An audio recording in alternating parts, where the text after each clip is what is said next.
Milanu Miklu prinesli spečeno hobotnico. Na poplavna območja pomoč še prihaja.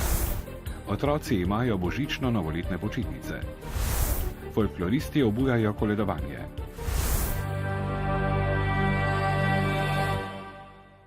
Dober večer. Začenjamo z razgretim mariborskim političnim dogajanjem. Simbolično so predstavniki protestnikov oziroma povezovalnega odbora za boljši Maribor minuto do 12. s hobotnico na pladnju stopili pred mariborsko občino in glasno prebrali 5 osnovnih zahtev. Skupaj z vstopnimi izjavami so jih izročili podžupanu Milanu Miklu in direktorici občinske uprave Milici Simonič-Štajner. Prvič. Franc Kangler mora uradno nemudoma odstopiti kot župan. Drugič. Mestni svet mestne občine Maribor se mora nemudoma samo razpustiti. Tretjič. Franc Kangler se mora odpovedati mandatu državnega svetnika. Ko se je tik zatem množica protestnikov napotila k podžupanu Miklu, so jo ustavili varnostniki. Tudi policisti so bili v občinskem poslopju in pred njim v pripravljenosti. A protestniki so vztrajali in si izborili dostop v občinske prostore. Nobenemu nič naredili, nobenemu nič razbili, nič. Čez čas so si zbrani z varnostniki celo segli v roke.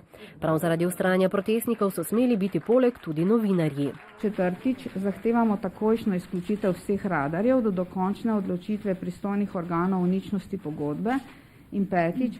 Vse zaposlitve in prezaposlitve v javnih podjetjih in občinski upravi MOM od 1.12.2012 se morajo razveljaviti. Kar se tiče mestnega sveta, pa seveda oni so bili izvoljeni, so bili legalno izvoljeni. Vi lahko izpostavljate, da seveda ste legalna oblast, je pa vprašanje, če ste legitimni. Gospod Mikl, bodite pametni, odstopite in se umaknite, ker ste zafurali. Kangler naj bi sicer odstopno izjavo prinesel sam ali jo poslal po pošti zadnji dan tega leta. Znan pa je že datum seje Mariborskega mestnega sveta. Proračun bo obravnaval 7. januarja. Na seji pa bo gotovo še posebej zanimiva razprava ob točki razno. Le nekaj dni pred odstopom Franca Kanglera z mesta župana so Mariborčani v svoje nabiralnike prejeli časopis o njegovem preteklem delu. V slabih 15 strani dolgem dokumentu, ki nosi naslov Gotov je, so podrobno opisani vsi njegovi uspešno končani projekti od leta 2006. Stadion, Pohorska vzpenjača, Trg Leona Štuklja, zavetišče za živali je le nekaj projektov, s katerimi se je pohvalil župan. V uvodniku potoži, da mu je bila storjena krivica, čež da je opozicija skušala vsak njegov projekt kriminalizirati. Čeprav si je nabral 12 ovadb, je prepričan, da je za mesto skrbel kot dober gospodar in se sprašuje, odkot toliko hudobije in potikanj.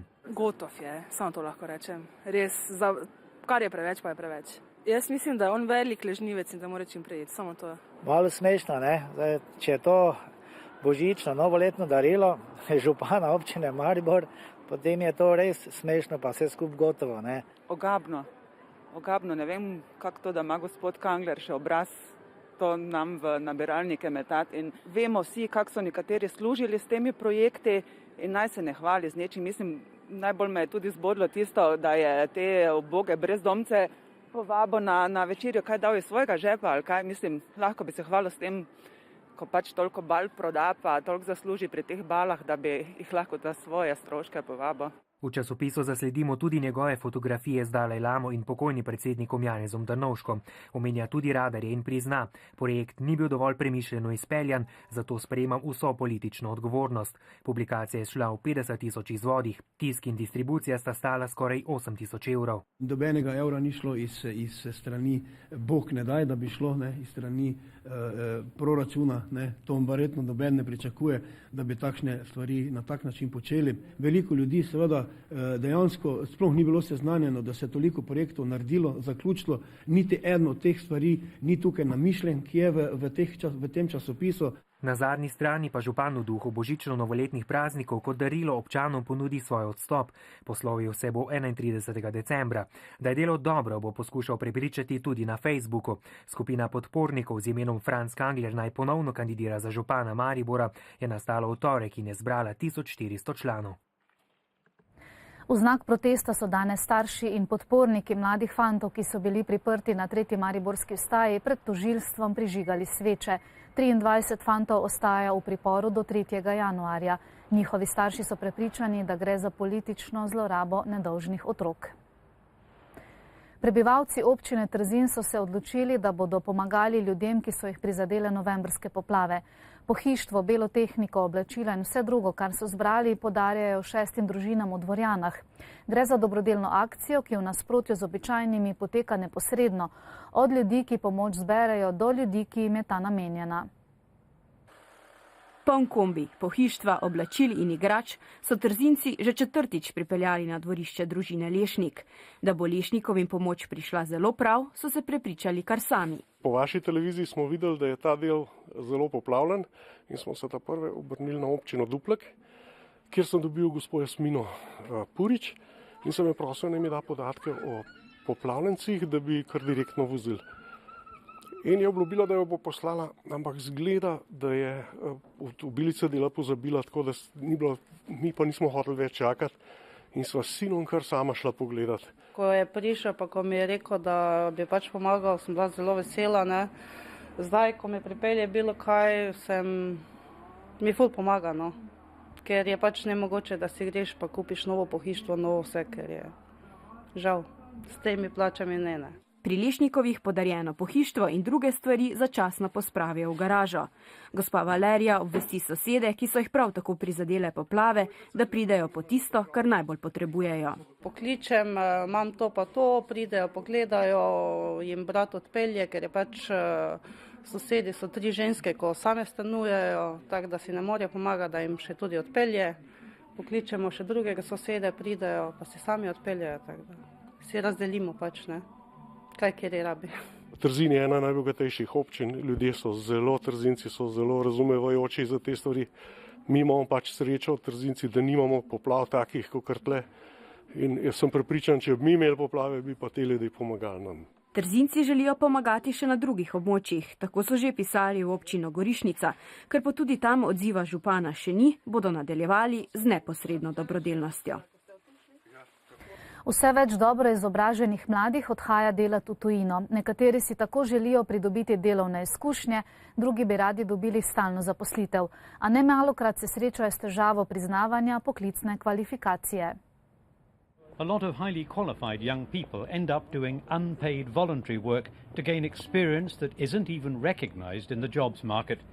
These members of the European Students' Forum are gaining skills, but it may not help them much.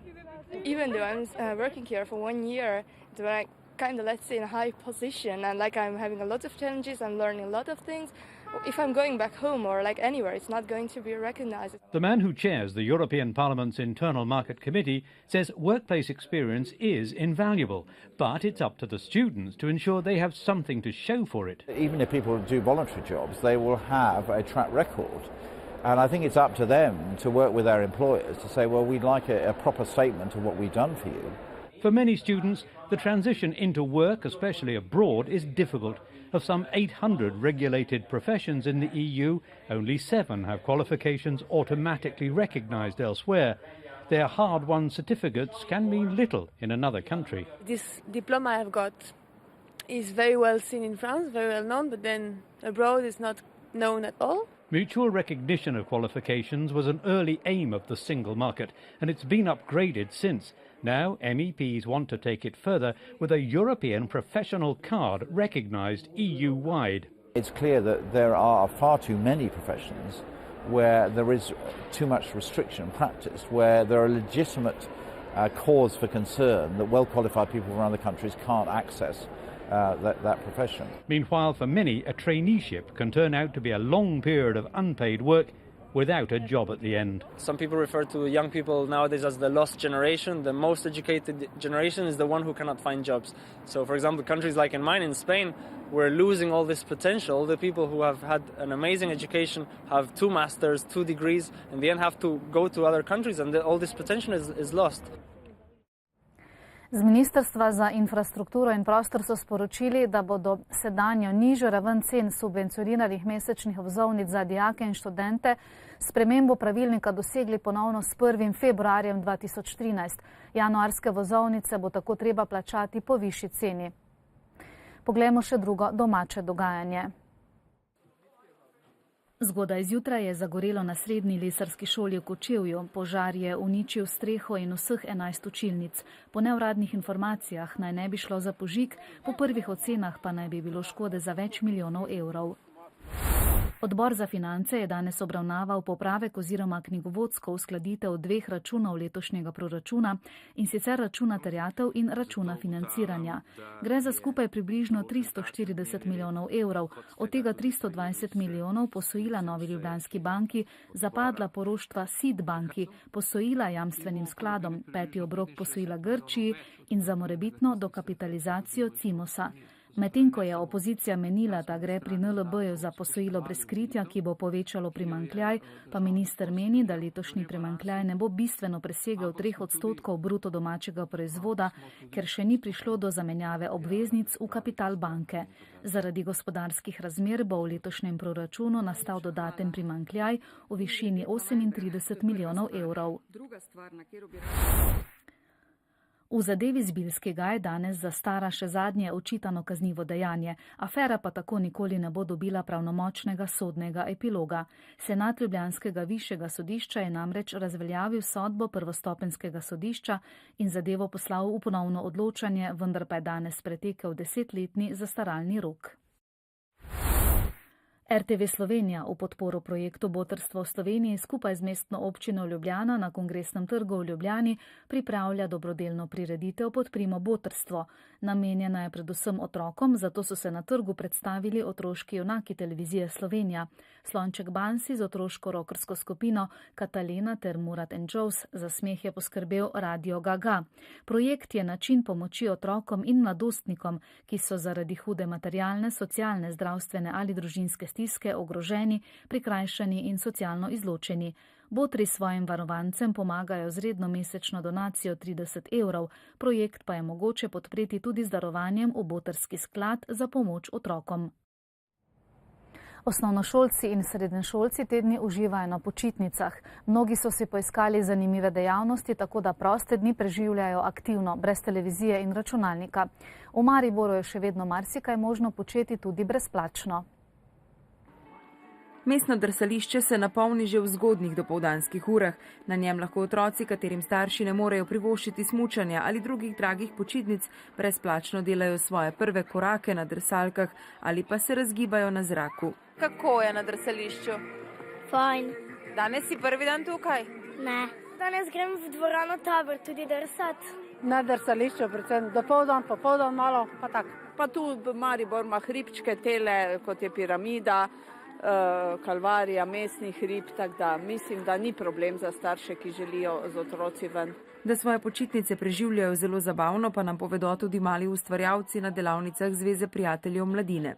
Ta teden so izdelali že glinene in keramične podstavke za lučke in še marsikaj. Danes počnemo tukaj ptičje krmilnice.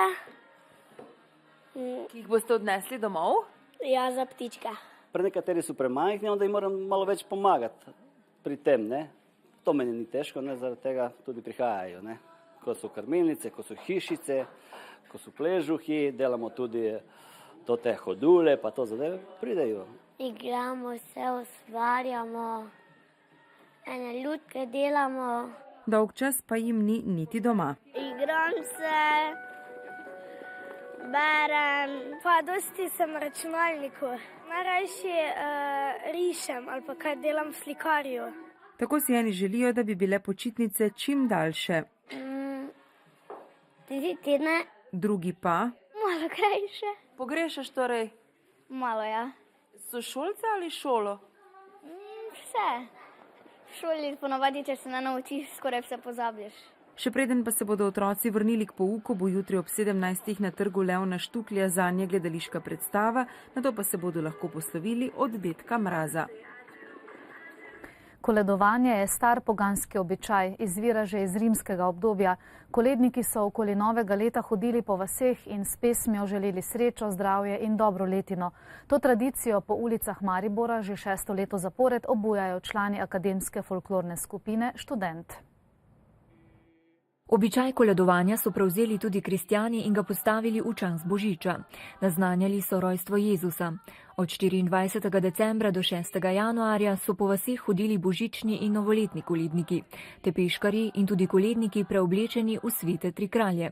Zbirali so darove za revne družine z otroki. Koledniki so tisti fantje bili, ki so hodili od hiše do hiše, so voščili dobroletino, zdravje, srečo. Mi pa voščimo ljudem, meščanom, meščankam in pa obiskovalcem mesta Maribor enako zdravje, srečo, veselje v prihajajočem letu. Običaj koledovanja je bil razširjen po vsej Sloveniji vse do 2. svetovne vojne. Nazadnje so koledovali le še otroci. O živosti koledovanja pri nas pa še vedno priča bogatstvo koledniških pesmi. Trudimo se, da bi pripravili tiste starejše, že pozabljene koledniške pesmi. In pa seveda za popestritev pripravimo tudi nekoliko bolj znane. Sveto noč, tudi tam hiti pastirci, Glej zvezdice Božje. Besedila pesmi kolednic so se od vasi do vasi razlikovala, nosila pa so podobna sporočila. Prvi del pesmi je bil namenjen pozdravu hiši, v drugem delu so koledniki prinašali dobre želje, v tretjem pa prosili za darove s praznične mize. Pri športu smo. V finalni tekmi pokalnega tekmovanja v odbojki so odbojkarice Kamniškega Kalcita premagale mariborsko ekipo s 3-1. Kamničanke so tako prvič postale pokalne zmagovalke. 3 leta zapored so uspele Mariborčanke odbijati ves trud, ki so ga na pokalnem prizorišču vlagale odbojkarice Kamniškega Kalcita. V četrto pa več ni šlo. Okrepljena vrsta v modrih dresih je bila za mlado štajersko ekipo enostavno premočna. Vodstvu Mariborčank pa dala misliti. V preteklih sezonah je bankirke poganjala organizatorka Milosavljevićeva. Morda bi jih tudi v tej, a so odgovorni v klubu predolgo čakali, tako da si je ta temperamentna igralka našla zaposlitev na Dunaju. Pokalna tekma je pokazala staro resnico. Ekipa, ki nima voditeljice na terenu, ki je vezni člen med trenerjem in soigralkami, zelo težko pride do vrha. Da ji to uspe, mora biti precej kakovostnejša od nasprotnic. Pred sezono so se v Braniku odločili, da bodo pomladili člansko vrsto. Pripeljali so nekaj najbolj obetavnih slovenskih igralk in upali, da bodo z njimi ponovili dosežke iz bližnje preteklosti. Vendar so se malce ušteli, saj mlade odbojkarice same ne zmorejo spreobrniti poteka tekem, ko so na drugi strani enako ali pa nekoliko kakovostnejše nasprotnice. Morda so na začetku sezone mislili, da jim bo to uspelo. Takrat so dekleta Bruna Najdiča dosegala presenetljive rezultate, saj so v srednjeevropski ligi zmagovale kot za šalo. Zatem se je zgodilo to, kar se pri tako mladih kolektivih pogosto zgodi. Prišlo je do padca forme. Na drugi strani so Kamničanke slabo odprle sezono, a so iz tekme v tekmo igrale bolje. Prva lovorika v sezoni se je sicer izmuznila, a je na voljo še ena. Če bo novinka, ki jo bodo pripeljali, uspela prevzeti vlogo vodje na igrišču, potem imajo Mariborčanke možnost, da bodo v končnici državnega prvenstva vsaj enakovredne Kamničankam. Drugače pa bodo morali vsi skupaj sprejeti dejstvo, da je bila sezona 2012-2013 pravzaprav učna ura, ki bo, če bodo igralke ostale skupaj, učinek pokazala čez leto ali dve. Več kot 700 delavcev na neki plantaži čaja v indijski zvezni državi Asam se je sinoči razjarjenih odpravilo k hiši lastnika plantaže in jo zažgalo. Lastnik in njegova žena sta zgorela. Delavce je razjezila zahteva vodje plantaže, da morajo zapustiti prostore na plantaži, v katerih živijo. In še drugo mednarodno dogajanje. Ameriški predsednik Barack Obama je prekinil počitnice na Havajih in se vrnil v Belo hišo, kjer naj bi danes demokrati in republikanci nadaljevali pogajanja o davkih in proračunu. Januarja bodo namreč prenehale veljati davčne olajšave, sprejete v obdobju administracije Georgea Busha mlajšega. Izvajati pa bodo morali začeti proračunske varčevalne ukrepe, o katerih sta se strani dogovorili lani po sporu zaradi dviga meje javnega dolga. Nekdanjega južnoafriškega predsednika Nelsona Mandelo so v sredo odpustili iz bolnišnice v Pretoriji, kjer je bil od 8. decembra zaradi vnetja pljuč. Odstranili pa so mu tudi žolčne kamne. Kot so sporočili, bo zdravljenje nadaljeval doma. Po hudih zimskih neurjih, ki so za božične praznike prizadela Združene države, je brez elektrike še vedno več 100.000 ljudi, predvsem na jugu države. Osrednji del Združenih držav Amerike so namreč zajela snežna neurja, države ob Mehiškem zalivu pa močni nalivi in tornadi. Po zadnjih podatkih so neurja zahtevala 7 življenj. Še vedno je precej moten tudi promet. Kakih 140 km severno od glavnega mesta Nikaragve je izbruhnil ognjenik San Cristobal. Oblasti so zato že izpraznile 3-kilometrsko območje ob vznožju ognjenika ter na varno preselile več kot 300 družin. Dan po Božiču je v Angliji, Kanadi, Avstraliji in Novi Zelandiji znan kot Boxing Day, dan nakupov. 26. decembra namreč trgovine občutno znižajo cene, hkrati pa je to dan, ko kupci v trgovine vrnejo največ izdelkov. Posnetki so iz Sydneyja v Avstraliji, kjer so, da bi se izognili stampedu navdušenih kupcev, trgovine odprli prej. Sprva bo pretežno oblačno, a večinoma suho. Čez dan se bo od severovzhoda postopno zjasnilo. Ponekod bo zapihal okrepljen severni veter, ob morju šibka do zmerna burja. Temperature bodo od -2 do 5, čez dan od 4 do 9, ob morju do 12 stopinj Celzija. V soboto in nedeljo bo večinoma jasno, dopoldne bo ponekod megla, ki se lahko zadrži večji del dneva. Prijeten večer želimo in lahko noč.